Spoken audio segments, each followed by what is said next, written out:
Good evening or good afternoon, everyone. My name is Angel Rivera, and this is, if you see me, that means this is Angel in the afternoon. Hope everybody had a great week, and we're going to be discussing quite a few things this week. Here we go. Sorry about that. Um, by the way, I want to thank everybody for joining me. If you haven't already, make sure you please subscribe to the channel. And, I'm excited to be back after being off last week. And, as everybody knows, here in New Jersey, we're having a heat wave. And, excuse me one second. There we go. That was annoying me. It was like a speck of dust on my computer. And I don't have air conditioning. So if I'm sweating, I apologize. But, we're going to deal with it. We're going to get through it. So there we go. There's not much I can do about it, but let's get it started. Hope every, so our first story of the day is whoops, I didn't mean to do that. All right, here we go. Our first story of the day is that Americans are warming up to mass deportation. Now again, I've been saying this for a year on the show, but as everybody knows, the worse that this migrant crisis gets, the worse that the more and more Americans are going to start warming up to the idea of mass deportations. So yeah, and now there's polling out that proves the case pretty much. Yes, I'm not a huge fan of polling, and I know polling has its issues, especially in the presidential races. But I think this poll in particular, can really kind of give us an idea on who's in favor of it and why. So let's see. Here we go. Mass deportation is now popular. A majority of registered voters favor a new national program to deport all undocumented immigrants currently living in the U.S. illegally, 62 to 38, which is a big, big number. It's not like it's 51-49 or something. And another point, which is what I'm going to really harp on, a majority of Hispanics favor mass deportation, 53-47, which is a lot closer. But this is a CBS News YouGov poll. So here we go. Let's see here. So you can't actually see this. So okay, let me see. That might work. So it's 62-38 overall. That's overall. For males, it's 66-34 in favor. Females, 58-42. These are the overall numbers. Now let's get to age. Under 30. So 39 in favor, 61 against. So it's the under 30 crowd, the Gen Zers, right? Yeah. They're still, they're against it massively. 30 to 44-year-olds. So these are mostly your millennials and Gen Xers. That's 61-39 in favor, which is a big number for millennials. And the 45 to 64, those are your older people, 63-37, and 65 and above, 73-27. So those numbers don't really surprise me that much. And let's see, liberal 26%, 74 against, so that's not surprising. The moderates, the centrists, 62-38, that's a big number, and conservatives, of course, 88 for, 12 against. So let's get to party. It has party here. So 38% of Democrats, or 38% of Democrats. That's a big number that are in favor of mass deportations now. 62 against, 60% independents, 40% against, and Republicans 88% for, 12% against. Which is, again, these are not that surprising of a number. But these are, let's see. So go by race: white 67-33 against. So 67% in favor, 33% against. That's not that shocking. Black 47% for, 53% against. And Hispanics, it's the exact opposite, 53% in favor, 47% against. So, and let's get to education. No degrees, no college degree, I assume this means. 74% in favor, 26% against.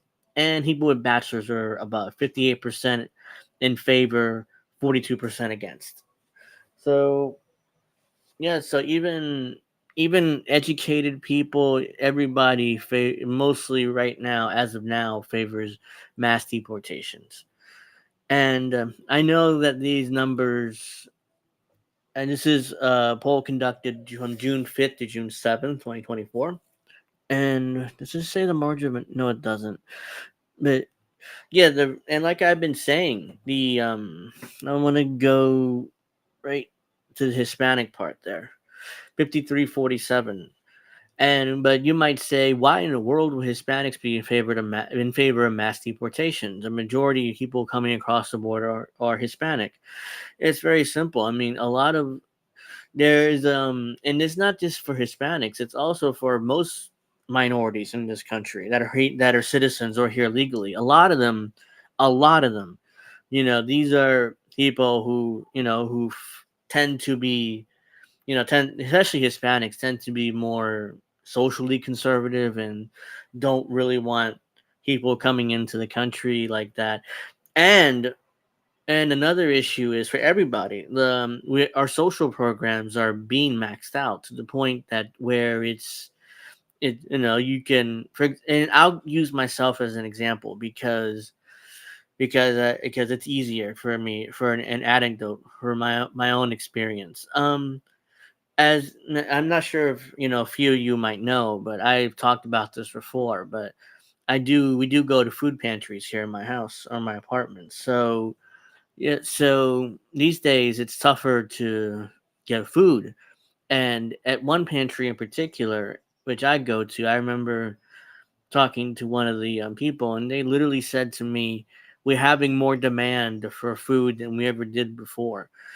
And she left it at that because I think we all I understood at least what she meant. And there's more there's more illegal migrants here, or immigrants, whatever you want to call them, and they're rushing to food pantries, and demand is just way up.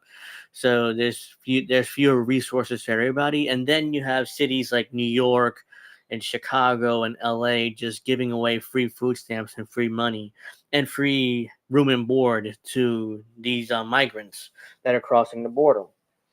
So yeah, like Americans can't really take much more of this. I mean, like it gets to a point where it's like, okay, like enough's enough. Like when are we gonna actually, do something? Or when is the federal government gonna actually do something? Like, come on, let's.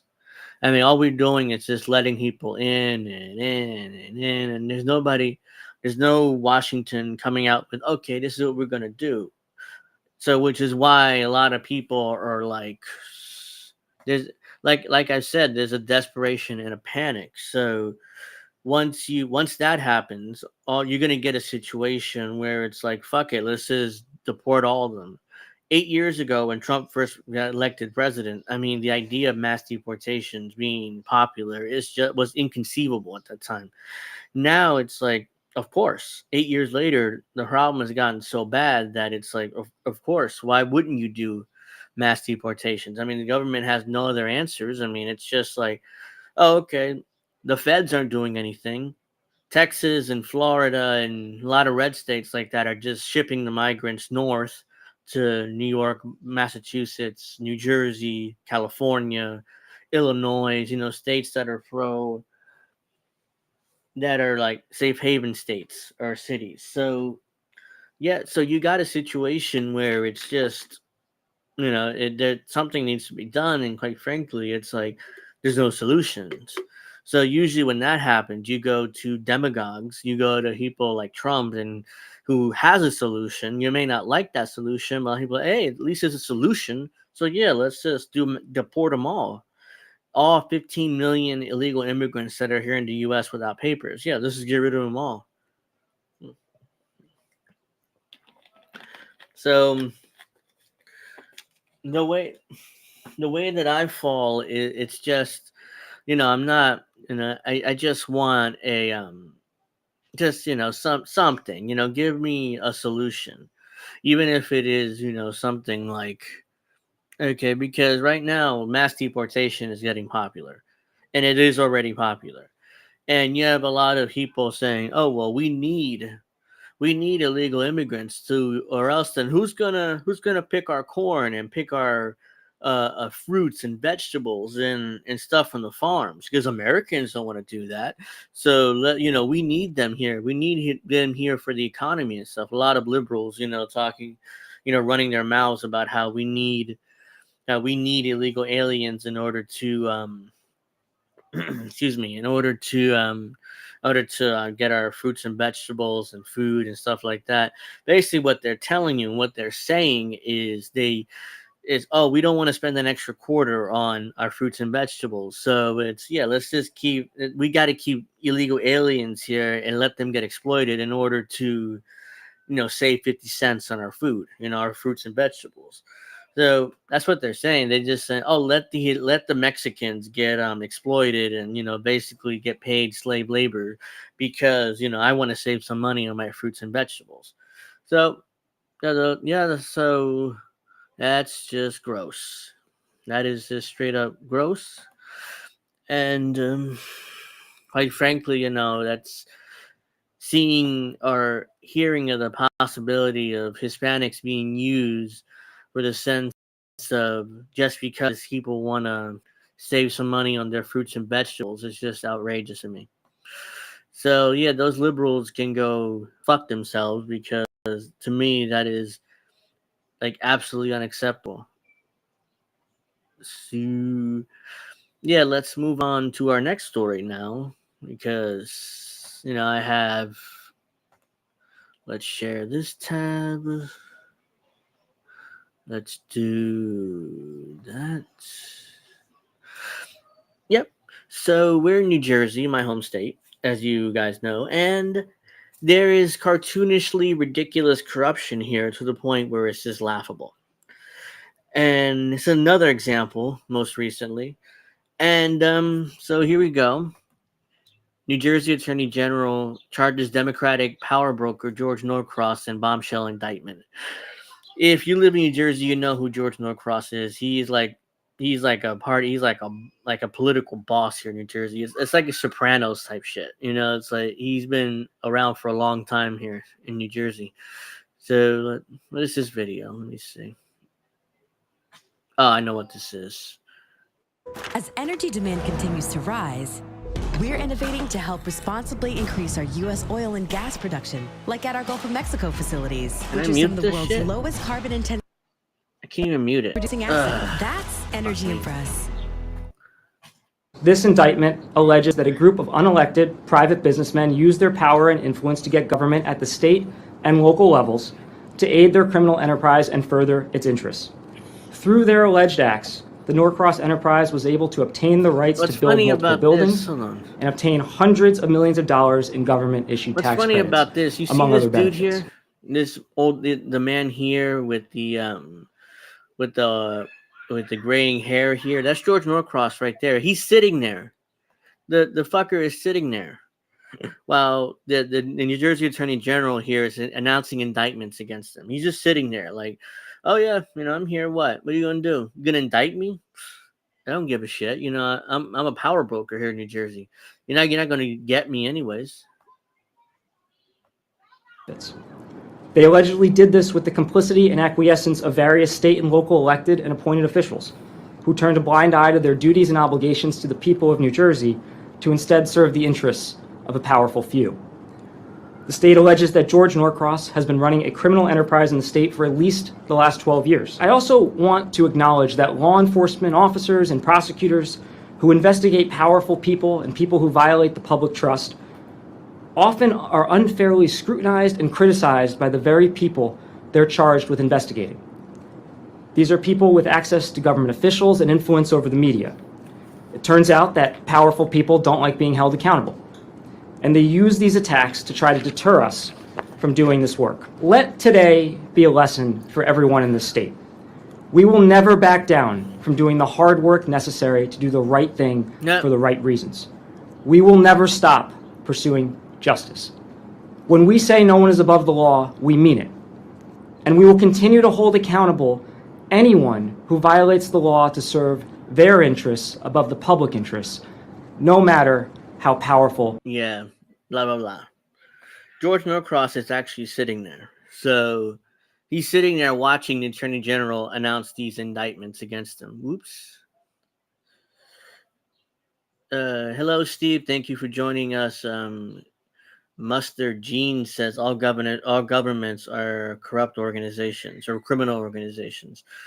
Yeah, I mean, I can't disagree with you. If you haven't already, give me a like. I mean, helps me out. Helps out the channel too. I'm going to read some of this article. Trenton, New Jersey. New Jersey's Attorney General Monday announced one of the state's most powerful Democrats and its allies in a sweeping indictment alleging a long-running corruption scheme. The charges against George Norcross represent another seismic event in New Jersey politics in a year that has already seen drastic disruption of its notorious boss systems. And George Norcross is often held up as a simple New Jersey political boss. He has long been the subject of scrutiny by law enforcement and a political task force, but has never been charged. Yep, I mean, New Jersey is comically corrupt. It has political bosses, and it's like, it's just comically corrupt here. I mean, to the point where it's like, come on, dude. It's like literally an episode of The Sopranos. The indictment brought by Attorney General Matt Platkin portrays years of extortion and threats. Norcross has run a criminal enterprise, at least for the last 12 years, Platkin says, causing hurt to businesses, individuals, and especially the city of Camden, one of the state's poorest cities. So now the Camden part is this is what the claim is primarily. Let's see. Oops. The Norcross enterprise manipulated government programs and processes designed to attract development investment to instead suit their own financial desires, Platkin said at the press conference. Instead of contributing to the successes of the city of Camden, which is it's one of the worst cities, or the worst city in New Jersey right now. I mean, you don't want to really go into Camden. Even though I do have family and live in Camden, so I do go into Camden, but I digress. Through a series of criminal acts alleged in a state's case, the Norcross enterprise took the Camden waterfront all for themselves. So they were trying to redevelop the Camden waterfront, and instead the Norcross enterprise, as they call it, took it for himself and all his friends. So they all made the money instead of, allowing for open competition and open bids. There were no open bids. Instead, Norcross and his group and his people just bought up all the property there in Camden. The South Jersey power broker personally attended the press conference, uninvited. He was there. I showed you, in fact, where he was. He sat front row, closest to the podium. Again, this is like a criminal boss, political boss type move. It's like, oh yeah, you're gonna indict me? Well, I'm gonna sit right here, motherfucker. What? You ain't gonna? What? You think I'm gonna go to jail? I'm not going to jail. Staring at Platkin as he announced his 13-count indictment on racketeering and other charges. His team of attorneys objected when a staffer for the Attorney General's office asked him to sit somewhere else and objected to the attorneys not being able to ask questions during the press conference. So yeah, there's drama and. So let's see. I want to witness an extraordinary embarrassment and outrageous conduct from a government official who stands up there and tries to act like he's holier than thou, Norcross told reporters outside the Attorney General's office. Norcross criticized Platkin in intensely personal terms, said he wanted a trial to start in 2 weeks. I want Matt Platkin to come down here and try this case himself, he said, because he's a coward and he has forced people in this building to implement his will. So obviously, Norcross is exercising his right to a speedy trial, as it's as outlined.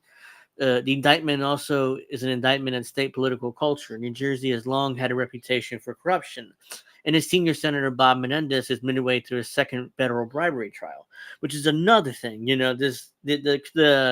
It's comically corrupt, New Jersey. It's like even our senior senator, Bob Menendez, yeah, he's on trial for federal bribery charges. So it just continues. It's often said that New Jersey politics is a blood sport, and what's meant by that is if you don't go along with the demands of those in political power, you'll get hurt. Clacton said, and yeah, for the most part, that's been true. It's like New Jersey. It's just comically corrupt here. That's so Norcross, whose brother Donald is a member of the House. Yes, Donald Norcross is a member of the House of Representatives in Washington. So of course, that's not surprising to find out. Has wielded tremendous influence in New Jersey politics for decades, all without holding elected office. He's an insurance broker by trade, but built up what's known as the South Jersey political machine, a Democratic political coalition considered one of the strongest in the state. He's a member of a Democratic National Committee, counted figures like Nancy Pelosi among his friends. Not only is he a powerful Democrat in New Jersey, but he's a pretty powerful one, for the National Party, too. At his peak, Norcross was known as one of the most powerful unelected officials in New Jersey. His influence peaked under Republican Governor Chris Christie, who worked hand in hand with Democratic Senate President Steve Sweeney, a childhood friend of Norcross, of course. The president of the Senate, Steve Sweeney, is a friend of Norcross, but after losing legislative elections in his power base of South Jersey in 2021, including the one held by Sweeney, Norcross conceded he'd been diminished. He told Politico he was stepping back from state politics. Clacton also charged Norcross's brother Philip, a lawyer and activist or lobbyist, his longtime lawyer Bill Tambusi, and former Camden Mayor Dana Reed, Sidney Brown, and CFO of trucking company NFI, and John McO'Donnell, the leader of residential development company, the Michaels Organization. The indictment comes 3 days after Clacton charged 2 South Jersey Transportation Authority board members for allegedly retaliating against an engineering firm whose executive refused to go along with political requests from Norcross. And yes, this is the same Norcross that allegedly has backed away from state politics. The charges against Norcross and others referred by Clacton as the Norcross Enterprise include racketeering, misconduct, financial crimes, and carry penalties up to 20 years in prison. The 111-page indictment details more than a decade of alleged criminality, much of it touching on tax credits and waterfront development extensively reported on in the news media. And one example, Norcross allegedly threatened a developer who had waterfront property rights after he would not give those rights on Norcross's terms. Norcross told the developer that he would fuck you up like you've never been fucked up before, according to the indictment, and make sure the developer never did business as Camden again. Others then conspired that the city condemned the developer rights and plotted for city officials to publicly accuse the developer of not being a reputable person, according to the indictment.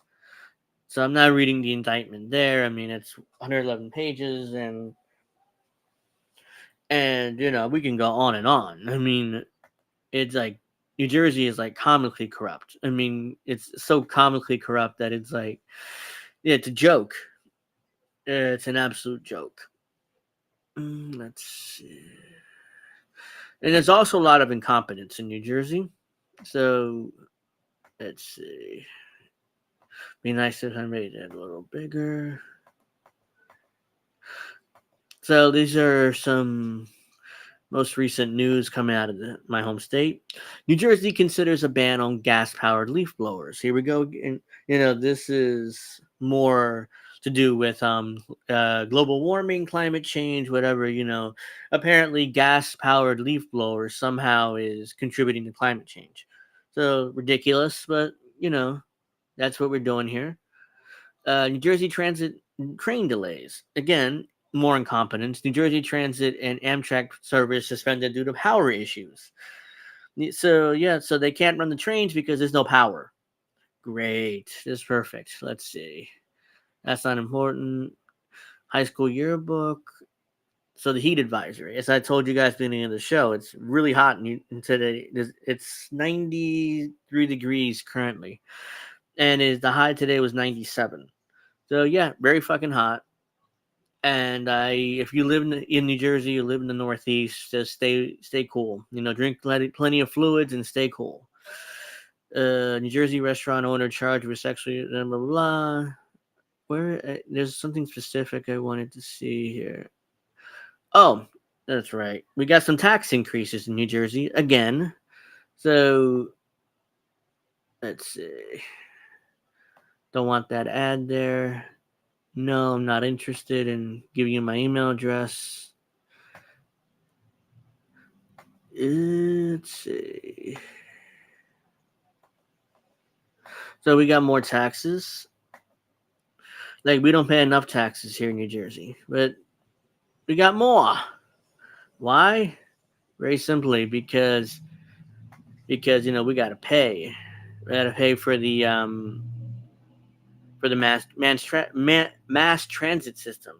Tax increase deal struck between Murphy top lawmakers. Taxes will be raised in New Jersey's most profitable businesses to fund the state's mass transit system. So, allegedly, these taxes, are on the most profitable businesses, but usually how this works is the businesses will pass that cost on to their consumers, their customers. So that'll lead to price increases. So most likely we'll be paying these taxes and not the most profitable corporations or companies in New Jersey. Governor Phil Murphy and top lawmakers have reached an agreement to raise taxes on New Jersey's most profitable businesses to help fund the state's mass transit system. The governor is expected to pursue raising the state sales tax, according to the report.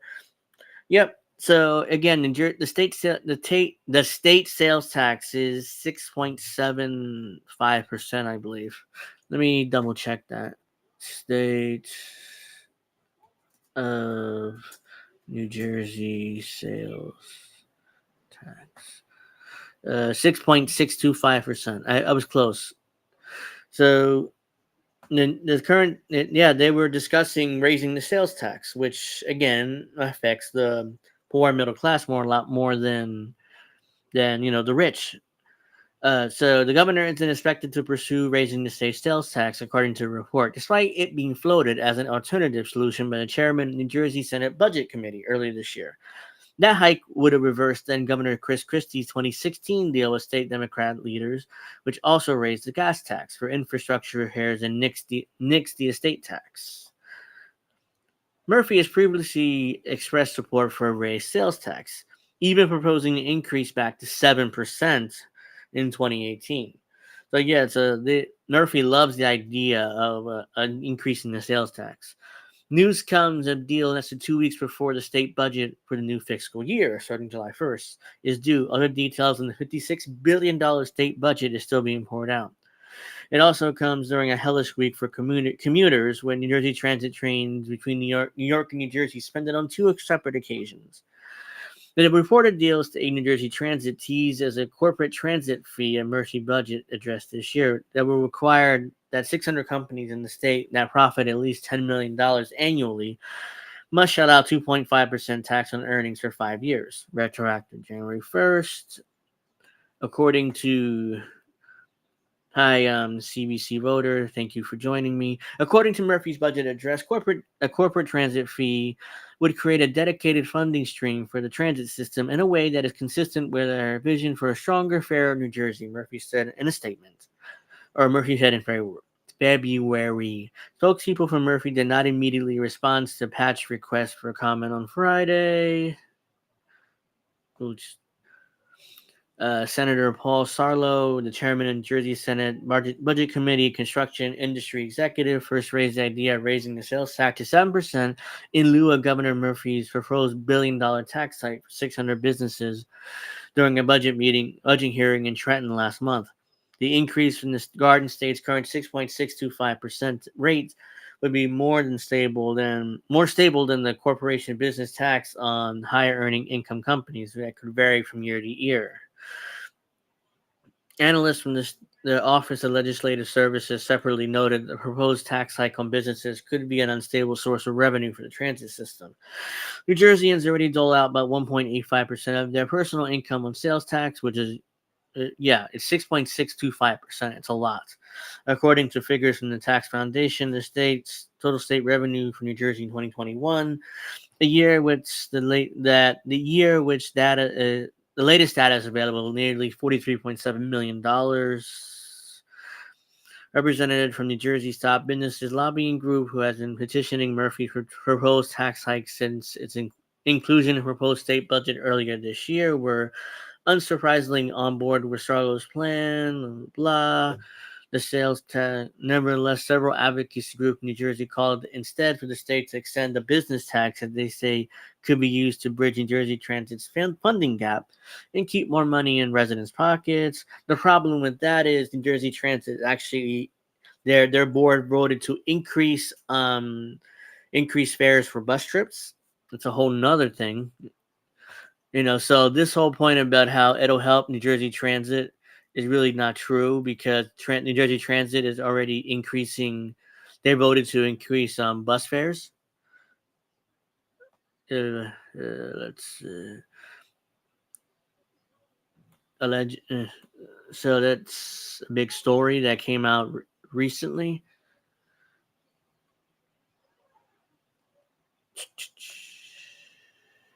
Jesus. I'm on Rumble. Hey, Steph. Thank you for joining me on Rumble. Hey, Mastermind. Thank you for joining us. Please like if you guys haven't already. For some reason. No, let's see. So, New Jersey, we got to pay out more taxes. New Jersey Transit's current budget woes are fueled by low pandemic-related ridership that cost New Jersey Transit $2 billion in revenue to date. At the end of its COVID-19 relief funding in 2025 marks additionally budgetary concerns after $119 million deficit. So, blah, blah, blah. Yeah, so this whole thing is just, again, because, quite frankly, they're going to New Jersey Transit has already voted to increase bus fares from $165 to $185 by July of this year, and by 2025 it'll increase to $2 per fare. So this is, even though allegedly this deal is done in order to increase revenue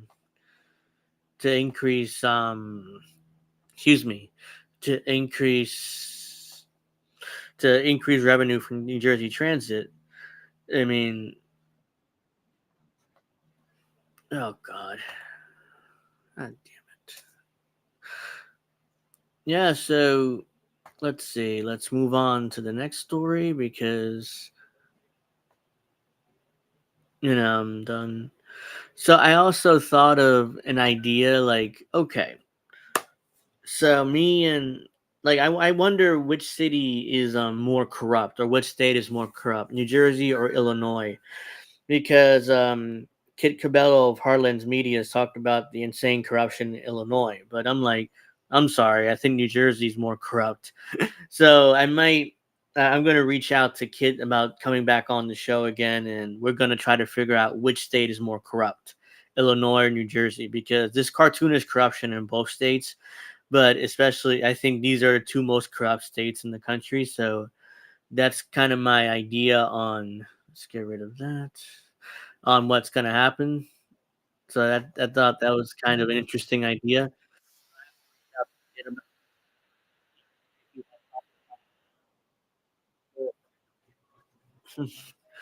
But yeah, New Jersey, insanely corrupt. It's insanely corrupt. And and at some point, I want to get Kid on the show so we can figure out who's the undisputed champion of corruption. So that'll be in the future. I'm gonna have to reach out to Kid on when he's able to come on the show. But let's see. So let's move on from that. Budget. Let's see. There's more. That's for tomorrow, in fact. So I found this very interesting.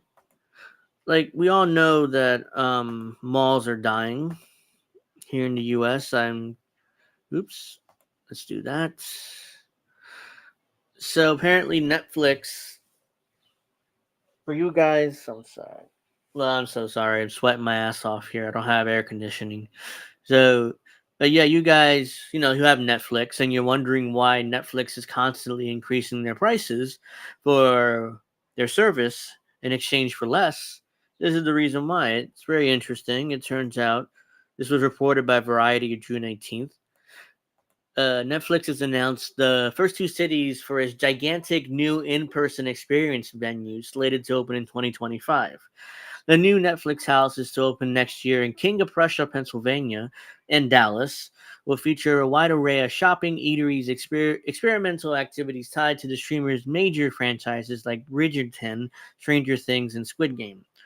So Netflix is planning, basically, they're claiming is in-person experience venues, aka a mall.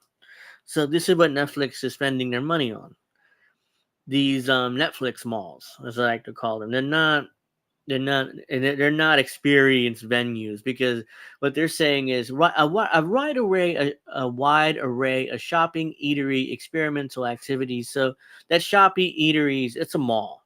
It's a fucking mall. So that's what Netflix is doing here. And malls there's abandoned malls all over the country. I mean, because Amazon has been, like I said here. So Netflix is opening a mall in 2025. Malls are dying because of Amazon. There are abandoned malls all over the country. What makes Netflix think this is a good idea? Which is a lot of the reason why Netflix is increasing, subscription prices for everything. Let's see. So Netflix had decided in their super genius idea to open a mall. So that I found that a little interesting, and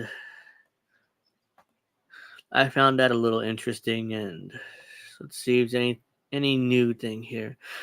Netflix has announced its first two cities for a gigantic in-person experience venue, slated open 2025. They're not exactly theme parks, but the new Netflix houses to open next year will feature a wide array, blah, blah, blah. Yeah, so it's a mall. It's not a theme park. The two locations will occupy former department store locations at King of Prussia Mall at 180 North Gulf Road near Philadelphia, and the Galleria Dallas, spanning footprints of 100,000 square feet. Okay, so they're using former department store spaces, that are already there, which is going to make it cheaper, but it still costs a lot of money to put up the infrastructure inside these spaces. The Netflix house locations will build upon previous pop-up. Actually, if I did that, that would work. The Netflix house locations will build on previous pop-up live experiences the company has staged for Bridgerton, Money Heist, Stranger Things, Squid Games, and Netflix Bites. Designed to create an unforgettable venue to explore your favorite Netflix stories, characters beyond the screen year-round, the company said. At least initially, Netflix doesn't see these permanent retail destinations becoming a sizable new business segment. Rather, the goal is, with its other IRL events and pop-ups, is to serve as marketing vehicles that invite fan engagement in a way to support the core subscription streaming business. Blah blah blah. So in other words, it's like, let's open.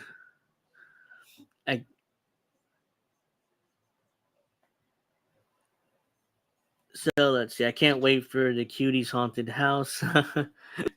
Yeah, that's doesn't require an explanation, Mastermind. But yeah, I mean, Netflix is insane. Like, what makes you think this will work? I don't know. It's out. They're insane to think that. Oh yeah, let's open a mall, ladies and gentlemen. That's what we're gonna do. It's not like it's not like they claim it's like it's a in-person experience venues with shopping and food.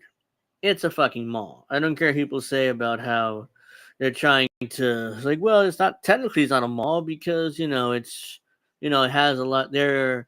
It's not a core part of their business. Well, still, it's a mall, and it's ridiculous to open a mall in 2025.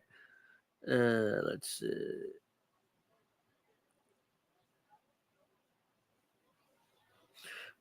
see. So, this is interesting. Let's talk about this. I mentioned Chicago earlier with Kit, so next will be TikTok bodegas. All right, so let's do that. While announcing new reparations task force, Chicago Mayor Brandon Johnson says black people don't have access to highways, nutritious foods, healthcare, housing, or jobs. He's designated $500,000 towards studying the issue. I don't understand Democrats' obsessions with task forces. I mean, here's another example. This time in Chicago, black people don't have access to highways, nutritious foods, healthcare, housing, or jobs. How would it not have access to highways?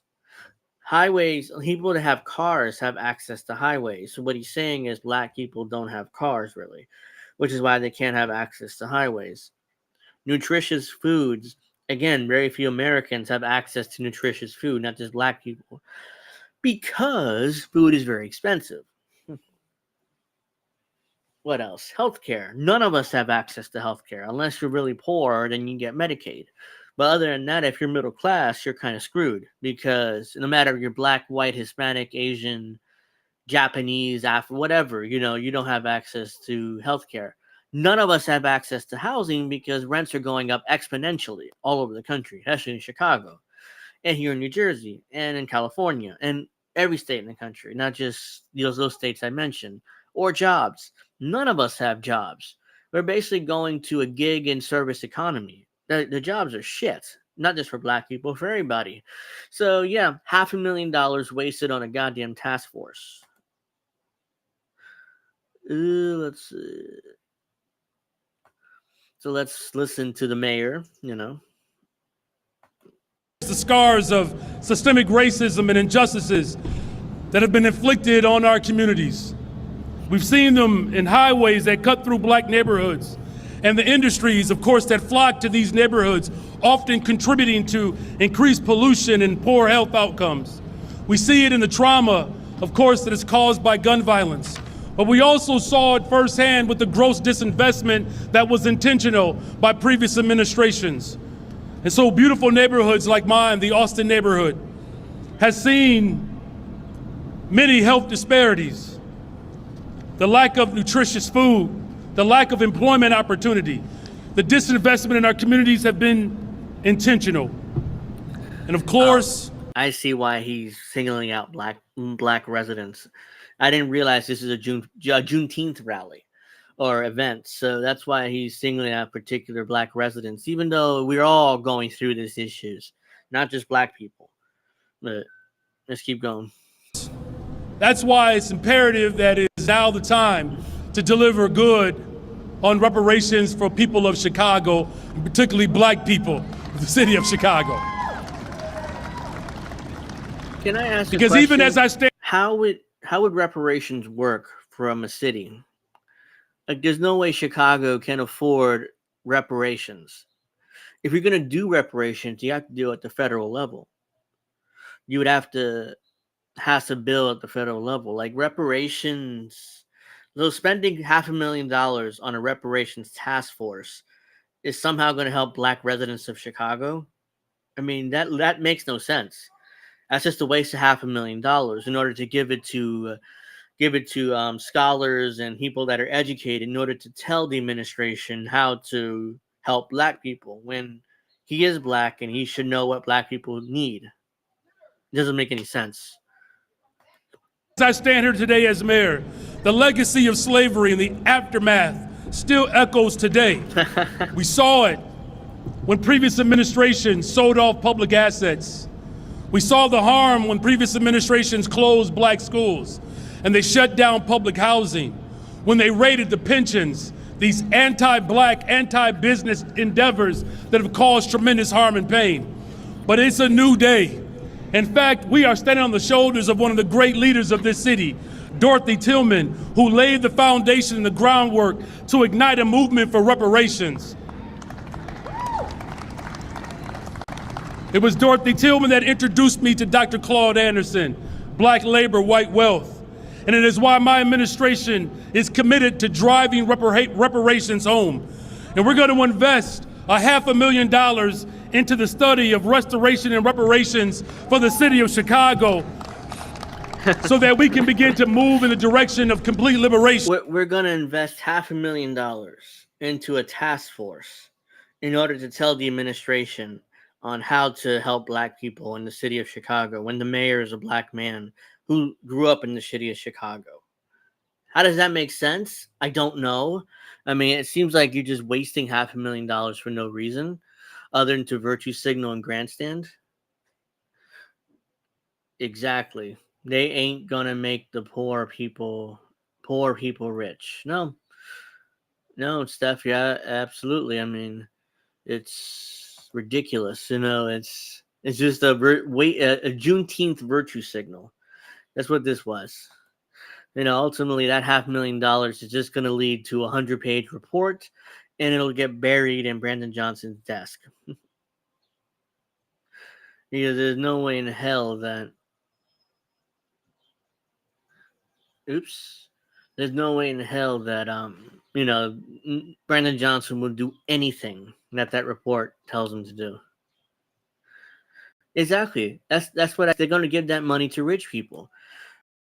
Because basically $1 million will go to scholars and it will go to the educated elite in the city of Chicago, this task force, which I'm sure will include some conservatives because, it has to be even for Democrat politicians. And they'll take that money. They'll give you a 100-page report and it'll get buried in Brandon Johnson's desk and it'll never be mentioned again by Johnson or his administration.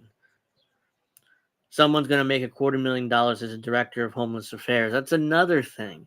Thank you. That's another thing I need. It's ridiculous. It's like you have homeless experts or director of homeless affairs or whatever that have been around for 25 or 30 years getting hired by governments all around the country. Like, tell us how to end homelessness. Okay. So these experts tell them how to end homelessness, and then after that, nothing changes. Then they go to another city, another state, another city. Like, you've done this for 30 years and you haven't ended homelessness yet. It's just ridiculous. I can ask Kitten about coming on. Well, I appreciate that, Steph. I mean, I know he's busy, so at some point I would like to have him on to do that. But, let's see. I wanted to bring this up. I'm sure parents are going to appreciate this a lot because I'm not a parent, but at the same time, it's, it's like good. Street justice. New Yorkers beat illegal alien accused of assault of a 13-year-old girl at a park. The Ecuadorian man crossed Biden's open border in 2021 and was staying at a taxpayer-funded shelter. I've seen this video, I haven't seen the whole thing, but it's like... ¿A dónde tú te vas? Aquí voy a esperar. Oh, okay. Okay. Okay. ¿A dónde tú te vas? He a rapist. She's Puerto Rican. I could tell this out her accent and what she's saying right here. He don't care. He don't care that he hit the 13-year-old. ¿Dónde tú te vas? Yo! Yo, I'm trying to pull him from under the car. Yo. He under the car. Leave him. That's good. Leave him.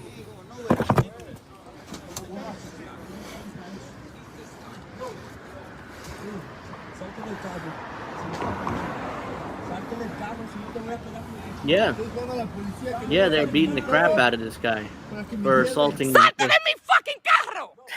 Definitely Puerto Rican. Salte de mi fucking carro. He's underneath the car hiding. Surprised she didn't get in the car and run him over.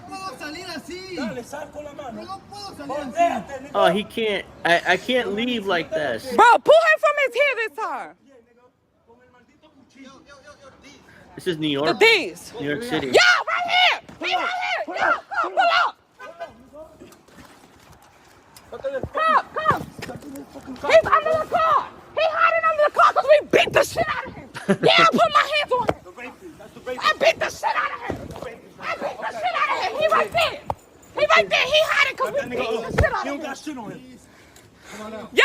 Fucking rapist has I'm on citizen app, baby. There's a cop right there. Thank you. Yeah, we got a beat cop your job arresting for you. him He's right now. there. Look at him right there. We beat his ass. Man, she's proud of herself. Like, yeah, we beat his ass, you know, and there are cops right there. And, you know, I mean, again, if you're a parent, I'm sure you understand her anger and her after what he did to that 13-year-old girl. But it's like, I know she's Puerto Rican and from New York based off what she's saying. We beat his ass. Beat his ass. Beat his ass. I'm on Citizen app. Bro. Nah, he good. We on Citizen app. That's my brother. He's good. I got him. Come. I got him. All right, I got you. Thank you. Violador. Yeah, he's lucky to be alive. I just stepped. Yo, I just broke my Cartier. I'm mad as fuck. I just went in. I'm sorry. Okay, come, baby. Come. Go. Come.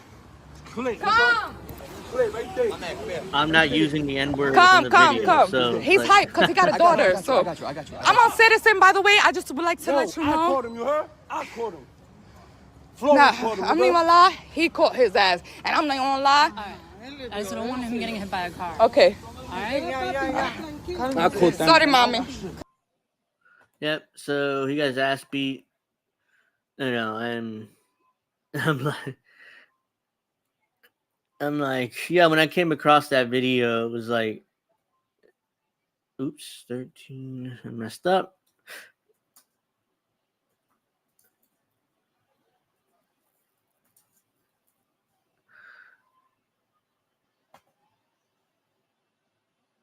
So this is more from the New York Post. I mean, let's see.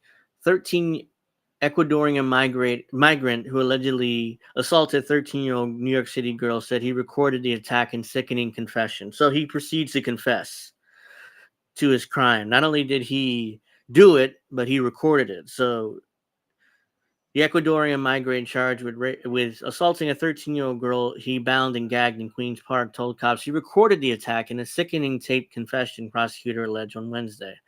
The chilling admission by Christian Giovanni Ingalandi, 25, broke silence in an otherwise hushed court hearing in which he was arraigned on those charges there and other felonies. I was nervous at first and got comfortable and recorded it. He admitted in the videotape statements, blah, blah, blah. He had scratches visible on his face, scowled, and kept his head down throughout the indictments. So this is him right here. So he got his ass beat. You know, I can't. No. That's him right there. He's lucky he just has some scratches and bruises because he probably should have been. Worse, messed up worse than that. He'd be eating his own D. Yeah, I mean, this guy's lucky to be alive. As I said before, and yeah. So he not only did I didn't know that part. I just read that article. He admitted to his crime, but he also recorded it. So it's like, oh yeah, let me record my horrifying crimes. Just for the police to use against me, so I'll never get out of prison. Idiots. But I'm glad he did. I mean, that way, he already confessed, and and he'll be going to prison, and then after whenever, and it'll be worse for him in prison than what happened there. So good luck. He's gonna need it in prison. So especially after what they're gonna do to him in prison, especially in New York. So let's see. So let's get to this. Oops. He fucking recorded it. I mean, it's amazing to me how he just openly admitted recording the shit. His sickening crime. So, yeah, let's get to this, something else real quick. Gavin Newsom instituted a $20 minimum wage for fast food workers in California. 3 months later, and nearly 10,000 fast food workers have been laid off. Chains are closing down locations and others are declaring bankruptcy. So these are some examples of stuff. So let's see who shut down in California. Last September, Gavin Newsom signed Assembly Bill 1228 into law, which included $20 minimum wage for fast food workers and a fast food regulatory council, which has the authority to raise the industry's minimum wage annually. But between last fall and January, California's fast food restaurants have cut about 9,500 jobs, representing 1.3% from September 2023. So let's see who's closed down or declared bankruptcy. Rubio's, that must be a local restaurant. Foster Freeze, I don't know what that is either. Pizza Hut. Two large Pizza Hut operators in California laying off all the delivery drivers ahead of a new state law that raises the minimum wage $20 an hour. The layoffs are affecting hundreds of workers. Mod Pizza, I don't know what that is either. Bar Muroño, I have no idea what that is. Excalibur Pizza, these are local businesses for the most part. Subway, Burger King,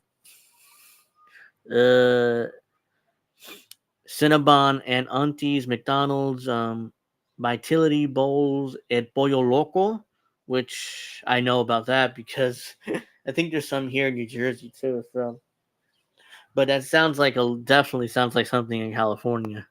So all of these restaurants and businesses either closing or laying off a lot of their staff because of the $20 minimum wage bill. Here's the thing with these minimum wage laws, which I don't know, which goes to prove that Mod Pizza is in Colorado. Okay. Well, which just goes to prove that employee abuse is part of their business plan. Yeah. Which is why about these like minimum wage laws. I don't know. I keep getting notifications. But yeah, here's the thing about these minimum wage laws. The issue is that you raise it to $20 an hour. Great. That means that there's more money in people's pockets. California has insanely high taxes, first of all. Not just for the rich, for everybody.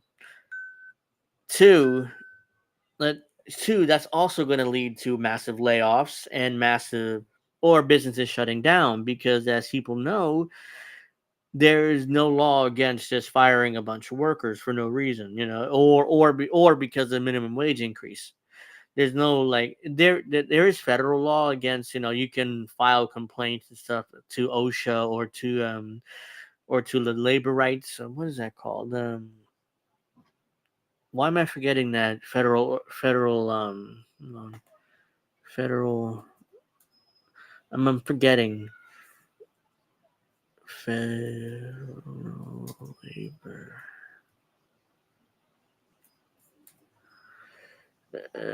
No. Department of Labor. That's what it is. You can file complaints and stuff, but ultimately, it's hard to prove that companies fire you because the minimum wage increases. They could say if anything, and it's hard for people to prove when you file complaints. So that doesn't really work much.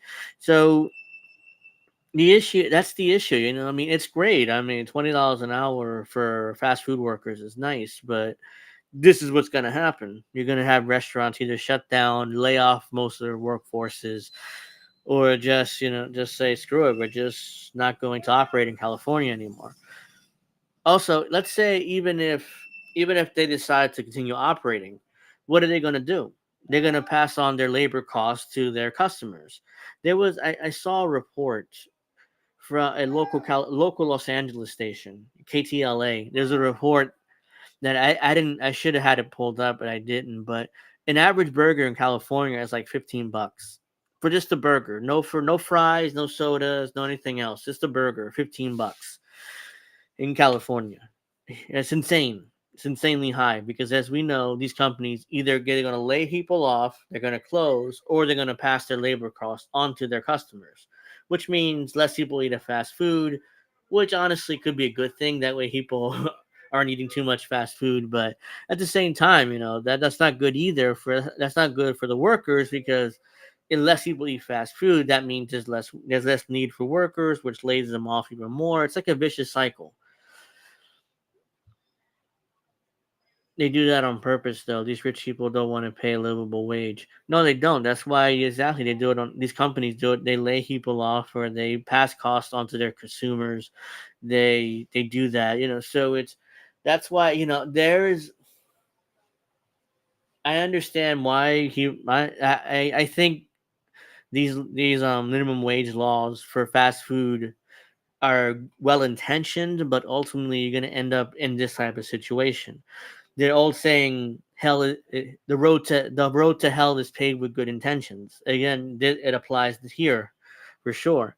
So, in my opinion, what I would like to see is more the government stay out of doing minimum wage laws and just going with encouraging unionization. That way, unions can negotiate their hourly wages or wages with the companies directly instead of having people instead of having the government set an arbitrary minimum wage and then having this shit happen. Yeah, I already covered that. Where is it?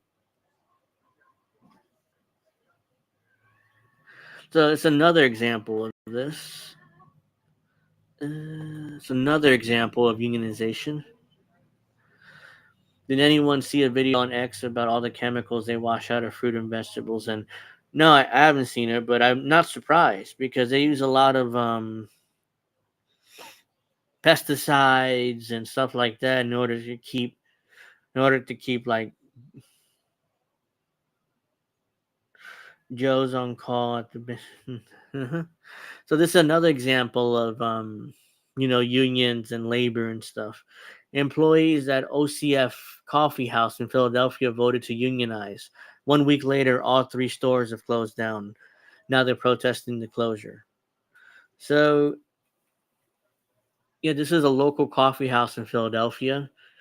So they all voted to unionize, and a week later, the company just completely shut down. Like, oh yeah, oh by the way, you want to unionize? Oh great. I'm sorry, we now declared bankruptcy. We're shutting down. Oops. I mean, so let's watch this news report here from Philadelphia. You can't hide. We all see your greedy side. Former employees of OCF Coffee House rallied outside of the now closed Fairmount Cafe on Tuesday. We've been paid really bad wages, and this was our attempt to get better wages and make the place that we love better. The coffee shops are owned by OCF Realty. The real estate brokerage announced the closures to employees in an email which included 2 other locations in South Philly. Workers like Alex Simpson say they were shocked. I am pretty crushed, especially when it's such a blatant response to our union process. Like, this comes a week after we publicly announced our union. Well, yeah, so that's that. They decided to unionize, and the company OCF Realty, who owns the coffee houses, decided to say, "Sorry, we're closing down." So yeah, your little union doesn't matter now since the company's gone. So, yep. So I don't know. The thing with these small, unionizing against these smaller companies, I don't know how much money OCF Realty makes per year, but the issue is unionizing against these smaller companies that usually the legal costs for that are just insane, and I'm not surprised that these companies decided to shut down. They don't want to deal with unions. Let's see, because rich people do not want to pay you better wages. No, again, that's what I'm surprised they shut down. They would rather shut down the company than to pay the legal fees and stuff like that in order to negotiate a union contract with the new union that just formed. So they instead said oh yeah, by the way, we've closed the business and your little union doesn't matter. Not much you can do about it now.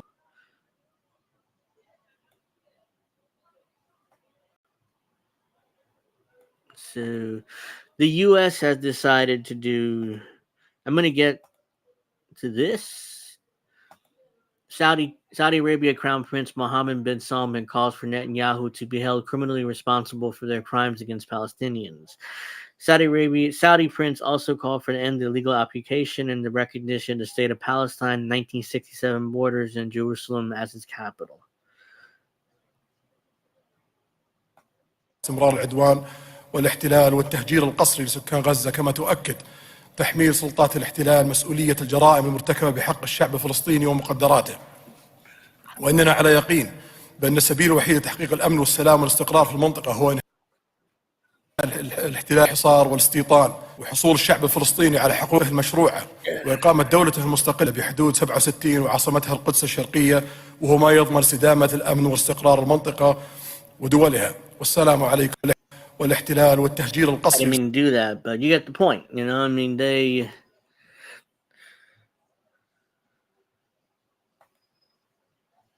Let's see. Right or wrong, I like the idea of disgruntled baristas. They act like making coffee is doing surgery. Yeah, it's like I can make my own coffee. I don't. It's like all I got to do is put the K-cup in my machine, do that, press a button, and there's my coffee. And that's basically what they do at these coffee shops these days. You know, they don't actually spend. If I order a large coffee, just start pouring. Yeah, I mean it's being a barista isn't that hard, but at the same time, I do understand. You know, making a living. Like you have to make a living, and you have to be able to pay your rent and provide for yourself.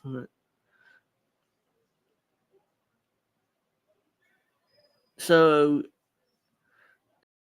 Netanyahu is pissed at Joe Biden and decided to attack him.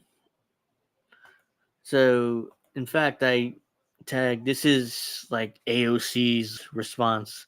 AOC, as Kit would say, this man should not be addressing Congress. He's a war criminal and certainly has no regard for U.S. law, which is explicitly designed to prevent U.S. weapons from facilitating human rights abuses. Huh?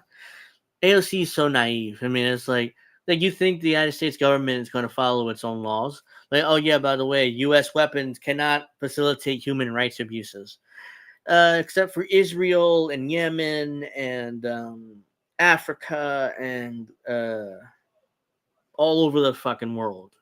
But other than that, U.S. weapons cannot be designed to prevent U.S. weapons from facilitating human rights abuses. His invitation should be revoked and should never have been sent in the first place. Blah, blah, blah, blah, same crap from AOC. So let's listen to Netanyahu here. Netanyahu attacks the Biden administration in a new video. I told Secretary Blinken it's inconceivable that in the last few months the administration has been withholding weapons and ammunition to Israel. I personally have no idea what he's talking about. Because as far as I know, they have not withheld anything. The only thing they withheld was those 2,000-pound bombs. That's as far as I know, the only thing that was like temporarily like withheld by the administration because of all the war crimes and stuff. So yeah, if you guys haven't already, please give me a like. That this just wanted to remind everybody of that. So let's see what BB has to say here.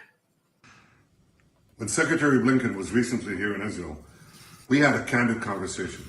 I said I deeply appreciated the support the U.S. has given Israel from the beginning of the war. But I also said something else. I said it's inconceivable that in the past few months, the administration has been withholding weapons and ammunition to Israel. Israel, America's closest ally, fighting for its life, fighting against Iran and our other common enemies.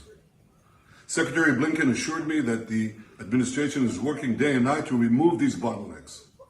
I certainly hope that's the case. It should be the case. During World War II, Churchill told the United States, give us the tools, we'll do the job. And I say, give us the tools and we'll finish the job a lot faster.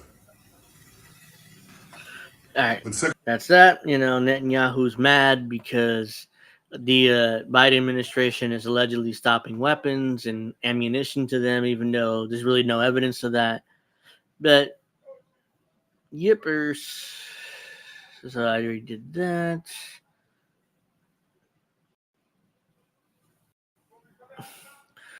So now let's get to another Saudi Arabia story that I like. Angel, how's that? Well, thank you Appreciate that. I like you too. So let's get to this. 23 years of silence, and all of a sudden they are now willing to blame the Saudis for funding 9/11. Is this retaliation for Saudi Arabia ditching the petrodollar and creeping towards economic affiliation with BRICS? That's definitely what it is. Because we all know, if we all know about 9/11, for years we have known that the Saudi, 16 of the 19 hijackers are Saudi, or 17 of the 19 hijackers were Saudi. And excuse the motorcycles, not much you can do about that. But 17 and 19 hijackers were Saudi.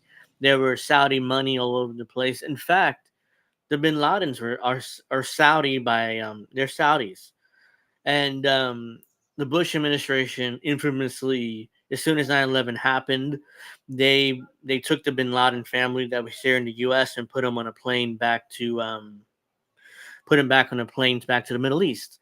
So before it came out that Osama bin Laden did this, so they protected the bin Laden family from any U.S. citizen aggression.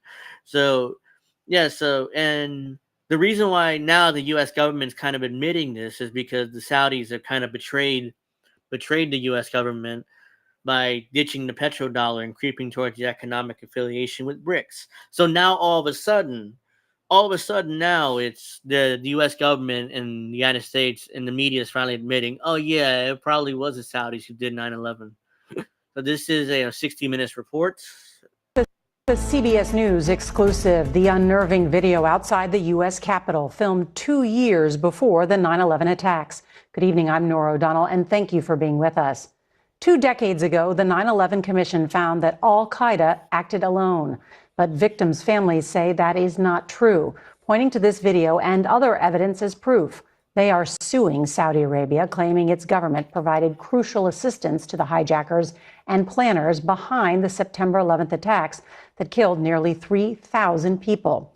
60 Minutes correspondent Cecilia Vega reports. A voice on the video says in Arabic, "I am transmitting these scenes to you from the heart of the American capital, Washington." This video, unsealed in federal court this week and obtained by 60 Minutes, was recorded in the summer of 1999. The man behind the camera is Omar al-Bayoumi, who the FBI says was an operative of the Saudi intelligence service with close ties to 2 of the 9/11 hijackers. And the FBI didn't notice this, like, oh yeah, by the way, this guy is Saudi intelligence, and he's connected to 2 of the 9/11 hijackers. Like, they didn't notice this. Like, the United States government knew about this for years. Before the first attack was the World Trade Center was in '94, with the when they had the vans underneath and they bombed the World Trade Center. Ever since then, it's like. I thought they couldn't, thanks to Obama, who signed the bill saying the families couldn't sue the Saudis. I don't know about that stuff. Maybe he did. That's Obama signed so many things into law, that were horrifying that I missed that one. So maybe, but if that was the case, the federal courts would have to dismiss the case, no matter whether they can prove that Saudis were behind it or not. But Capital Time is 6 p.m. The video was filmed over several days. Bayoumi recorded entrances and exits of the Capitol, security posts. Trust me, a model of if you try to record any major, if you're caught like doing this in Washington, like anywhere, if you like this, like recording with your phone or whatever. You'll get police, like Capitol Police. You'll get police in your face immediately, because Washington today is full of cameras, so they can see anything and everything. So this is ridiculous. The U.S. knew about the Saudi connection for decades and basically hid it, and now released it because the Saudis are like, oh yeah, we're going to abandon the petrodollar. Now we're going to head towards BRICS, which is honestly smart, because the U.S. Our government's kind of unstable, and we're pretty fucked. If the Saudis they're going to abandon the petrodollar, so now this is retaliation from the U.S. government. Like, oh yeah, you want to abandon the petrodollar? now fuck you. Now we're going to show off the evidence saying that you were involved in 9/11. And we covered it up for decades because, you were allies. Now, since you're not really allies anymore, now we're going to expose the fact you did 9/11. Of the building and nearby landmarks. In this portion of the video, Bayoumi points out the Washington Monument and says, "I will get over there and report to you in detail what is there." He also notes the airport is not far away. What I see Bayoumi doing is going out and making a detailed video record of the Capitol from all its sides and then conducting that 360-degree panoramic view. GS-11. Richard Lambert is a retired FBI agent who led the initial 9/11 investigation in San Diego, where Bayoumi and the two hijackers lived temporarily before the attack. Yeah, it's 1998, they said. So this is before the phone cameras. So they would have to have like a video. This is 98, so this is before digital cameras. So this man would have had one of those old school camcorders and doing this, and nobody noticed him doing this. Like nobody in the government noticed. There's this Middle Eastern guy just recording all of Washington. Nobody noticed, and just let him do that. There's more attacks. He's now a consultant on the case filed by the 9/11 families. If you've ever flown into Washington, D.C., one of the first things you see on the horizon is the Washington Monument. So if you know where your other targets are in terms of the Washington Monument, it helps guide you to your intended target. Federal investigators believe the hijackers on Flight 93, which crashed near Shanksville, Pennsylvania, had the U.S. Capitol as their likely target. By the way, that plane crash in Shanksville, there's no plane there. It's literally like just a big hole there in Shanksville. Where's the plane? Fuck if I know. There's no plane there. I think only found one wing or something. Where the fuck's the rest of the plane? Again, there's plenty. I can go on a full rant on 9/11, and I could do an entire episode on 9/11. But yeah, there's so many. There's just so many it's so obvious the federal government knew and allowed it to happen. Maybe even participated. Likely target. The lawyers for the 9/11 families and former intelligence analysts we spoke to believe portions of the video show Bayoumi surveilling the Capitol as part of that plan. And in the video, he references a, quote, plan. You said that in the plan. What plan? Who is he talking to? What do you think he's talking about? I think he's talking to the Al-Qaeda planners who tasked him to take the pre-operational surveillance video of the intended. Yeah, that's a big leap. That's a big leap of logic there. I mean, yeah, we talked about it in the plan. So that's a big leap of logic to go from okay, Saudi intelligence to the 9/11, hijacker that ordered him to go to Washington to do recon. That's a big leap of faith there with really no evidence, but intended target. So this video is taken in late June and early July of 1999. What does that timing tell you? Well, that means it was taken within 90 days of the time when senior Al-Qaeda planners reached the decision that the Capitol would be a target of the 9/11 attacks. That's when Osama bin Laden decided to approve Khalid Sheikh Mohammed's so-called planes operation. In the days after 9/11, British police discovered the video during a raid. By the way, Khalid Sheikh Mohammed, I think he's still in Guantanamo Bay, isn't he? I mean, he's been there for 20 years now. So, yeah, as far as I know, he's not been brought to the U.S. to face any charges yet, even though he's been in Guantanamo Bay over 20 years. So let me go back here. This kind of... All right, here we go. In the days after 9/11, British police discovered the video during a raid on Bayomi's UK apartment. They also seized Bayomi's handwritten address book that the lawyers for the 9/11 families say was filled with phone numbers of numerous senior Saudi officials who were in the government at the time. And when Bayomi filmed the Washington video, he was often with two Saudi diplomats who the FBI says had ties to al-Qaeda, a finding the Saudi government disputes. Well, it is another very large brick in a massive wall of evidence that at this point indicates the Saudi government was complicit in the 9/11 attacks. Ken Williams is a retired FBI agent who led the 9/11 investigation in Phoenix, where one of the hijackers attended flight school. He's also a consultant on the case filed by the 9/11 families. In terms of all the revelations that have come out as part of this 9/11 lawsuit. Oh yeah, all these FBI agents are now conveniently consultants on this lawsuit.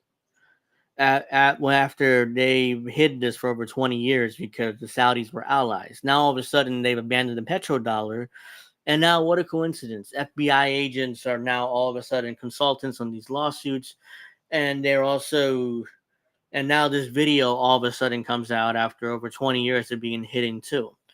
Which it wasn't even in the 9/11 commission report. So yeah, so very convenient. Lawsuit. Where does this video rank? I think it ranks right at the top of the pile. The government of Saudi Arabia says nothing to see here. This is a tourist video. This is a guy out looking at the sights in Washington, D.C. I would vehemently disagree with that. This is not a tourist video. The British police are believed to have turned over the video to the FBI shortly after 9/11, which raises the question, why, after more than 20 years... So Scotland Yard or British police or intelligence, whatever, they handed the video over to the FBI right after the 9/11 attacks, over 20 years ago. And now all of a sudden it conveniently comes out from the FBI. Why did they hide it for 20 years? Let's see his answer. Is it just now surfacing? Did somebody really mess this up? This seems like a really big thing. Oh, I love that. I love that. She's trying to cover it up too. Did somebody mess up? Because this is a really big thing to not been released, you know?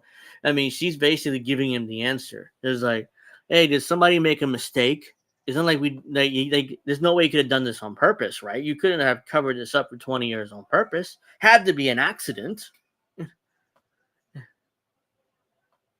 Thing to just being made public. If that was missed, then shame on us for missing it. If it wasn't missed, then I would have to ask the question, what was done with it? That was Cecilia Vega reporting. And yeah, I mean, very convenient timing for this video to come out, and very convenient timing for these FBI agents to all of a sudden become consultants on this lawsuit. Like this tweet says, is this retaliation for Saudi Arabia ditching the petrodollar and creeping towards economic affiliation with BRICS? I think so. I definitely think so. It was all done to get us into Iraq, so Saudi helped the U.S. get another war. Yep, but here's the issue. The Iraq war was pointless. Iraq didn't do anything to us.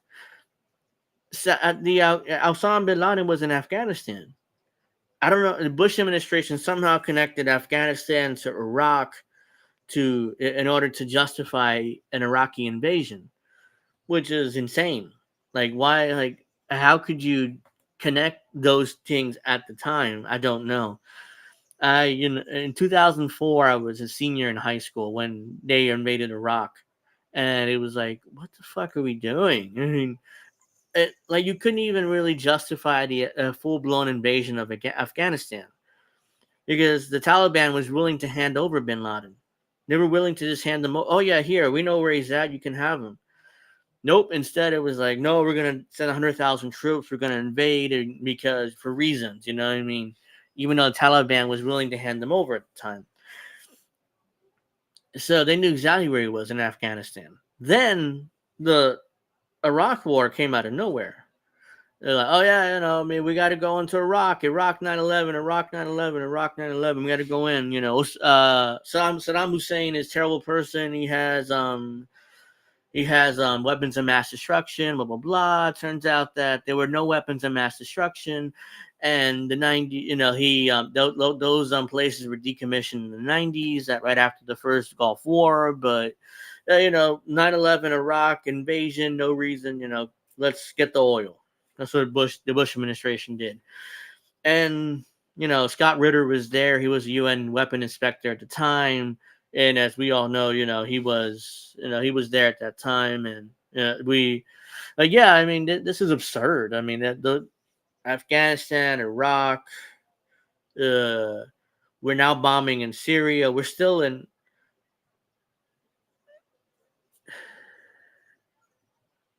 Oh, I mean, we got a tip and I didn't know. Isn't it convenient to blame the Saudis now? I'm convinced it isn't real. No, I mean this is obviously retaliation for the Saudis abandoning the petrodollar.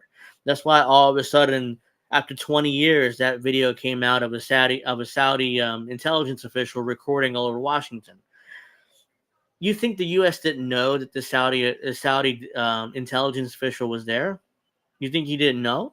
Of course he knew. Of course Washington had to know. The FBI had to know.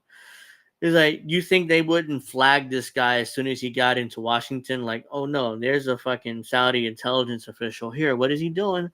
Okay, let's watch him. So they had to have known.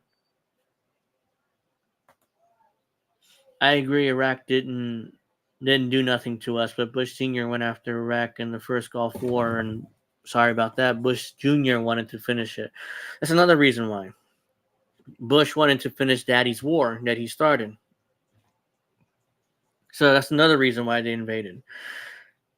So thanks for the $2, Anna Myers. I'm sorry, I'm butchering your name probably, but thank you for the $2 anyways. Yeah, so the Saudis are, now all of a sudden now they're not allies anymore, clearly. All right, let's see. Anything else I need to talk about? Now let's get to this.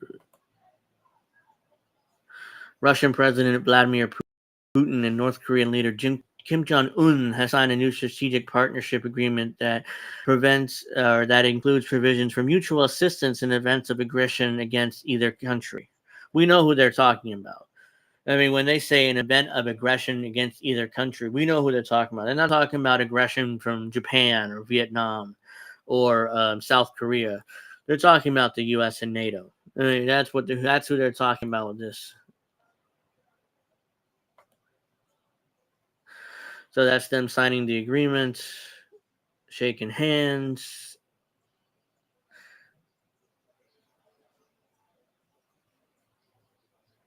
I assume this was done in Moscow, this agreement. So yeah, smart. I mean, honestly, I think Russia and China are connecting themselves more. Russia and North Korea, Russia and India. I think I covered a story a few months ago where the Russians are selling oil to they're selling oil to the Indies or to the Indian government using rupees instead of U.S. dollars. So yeah, the U.S. empire, the petrodollar empire, is falling apart, and Washington's acting like, oh no big deal. Let's saber rattle against Russia, China. Let's saber rattle against. Let's try to start more wars for no reason. That was done in Korea. Okay, well, North Korea. All right, well, I was wrong. I looked like it assumed it was Russia. Kim looks scared riding around with Putin. Yeah, I saw that video. He did kind of look like, oh shit, is Putin going to kill me? I mean, because remember, Putin is former KGB, so there's no joke there. These people are no joke.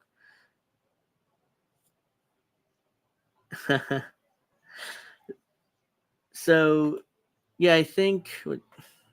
Let me see if there's anything else to cover before I go here this week. Missed doing the show last week for so much. I needed a week off, and I went over my girlfriend's house, so we did that. That's not relevant. So no. All right. So yep. So now the Saudis aren't allies anymore. They're I guess they're our adversary now, and we're gonna start retaliating against them, like this 9/11 thing now, and all of a sudden now we get confirmation from corporate media that the Saudis likely did do 9/11, or at least assisted in it.